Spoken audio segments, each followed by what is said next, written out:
In 1997, Mercedes-Benz was on the edge of something bold. They weren't building just another luxury sedan. This time, they wanted to change the game completely. They set out to create a compact car, something nimble, efficient, and modern, that still carried the legendary Mercedes name. It was called the A-Class, a small, upright city car with front-wheel drive and an entirely new platform. It was supposed to open up Mercedes to a younger generation, a new audience. But within weeks of its release, the A-Class went from revolutionary to ridiculous, and it all started with a moose. No, seriously, a moose, or at least a test that simulates avoiding one. It's called the moose test, and it's a routine part of Scandinavian vehicle safety assessments. It's designed to measure how well a car can swerve at speed and remain stable, just like it would have to if, say, a moose jumped out onto a country road. And when a Swedish car magazine took the brand new A-Class through the moose test, it flipped. The entire car literally rolled onto its side. Not on a racetrack, not during extreme maneuvers. Just a standard test that dozens of other cars passed without issue. When the footage dropped, it was explosive. Newspapers ran it, television played it, car forums lit up. The words Mercedes and disaster were suddenly in the same sentence. The brand that had built its reputation on precision, safety, and engineering excellence had just rolled a brand new production car during a basic safety test. It was embarrassing, and for Mercedes, it was terrifying. This wasn't just a bad look, it was a brand crisis. The A-Class had barely started rolling off the production line. Orders were flooding in. Excitement was high. And suddenly, journalists and customers alike were questioning whether Mercedes had any business making small cars at all. Internally, the panic was real. This wasn't just an issue of suspension or tires. This was a full-scale engineering failure. The car wasn't safe.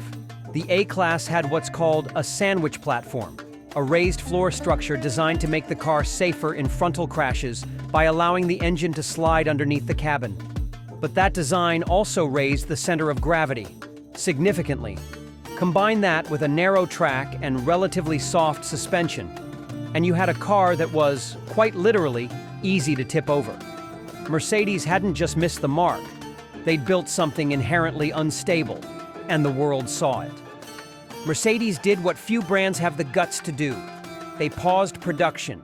They recalled over 2,600 cars. They admitted fault. And then they poured money into fixing it. Not a little money, over $300 million. That's not a recall budget. That's a rebuild. They reworked the suspension, lowered the ride height, widened the track. But the real innovation came in the form of software. For the first time in a compact car, Mercedes equipped the A-Class with ESP, Electronic Stability Program. It was new technology at the time, a system that senses when a car is beginning to lose control and corrects it automatically. Today, nearly every car on the road has some version of ESP. But in 1997, that was groundbreaking. It didn't just fix the problem, it redefined the segment. And here's the twist. That disaster actually helped push automotive safety into a new era. The failure of the A-Class made ESP go mainstream. Within a few years, dozens of manufacturers adopted the technology. Eventually, it became mandatory in the European Union.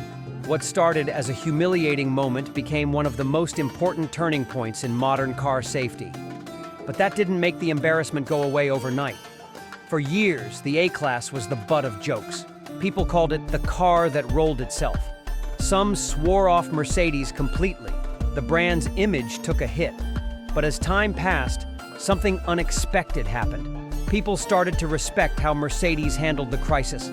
They didn't hide it. They didn't spin it. They owned it, learned from it, and improved the car. The next generation of A-Class models? Much better, safer, more stable, and more refined. And by the 2010s, the A-Class had become one of the best-selling premium compact cars in Europe. Mercedes turned the tide not by ignoring their mistake, but by fixing it so well, they helped change the whole industry. Looking back, the most ironic part is that a car meant to make Mercedes more modern ended up doing exactly that, just not the way they planned. The flip in Sweden wasn't just physical. It flipped their engineering priorities. It forced them to be humble, to listen, to evolve. The moose test isn't some bizarre one-off gimmick. It exists for a reason. On real roads, in real places, things happen. Animals cross the highway. Drivers swerve. Cars get pushed to their limits. And when they do, stability isn't optional. It's the difference between life and death. The A-Class didn't just fail a test. It failed to protect its driver. And that moment, caught on camera, made every automaker think a little harder about what could go wrong when the road throws a curveball. So next time you're behind the wheel and your car hugs a corner just a little tighter than it should, when it doesn't spin out on a wet road, or when it corrects itself mid-slide, remember this: that technology exists because one car embarrassed itself in front of the entire world. And that's why the 1997 A-Class, arguably the worst Mercedes ever built, might be the most important Mercedes ever built. Let me know in the comments, would you have trusted the A-Class after the flip, or did Mercedes lose you that day in Sweden? Either way, hit that like button, subscribe for more real car stories, and I'll see you in the next one.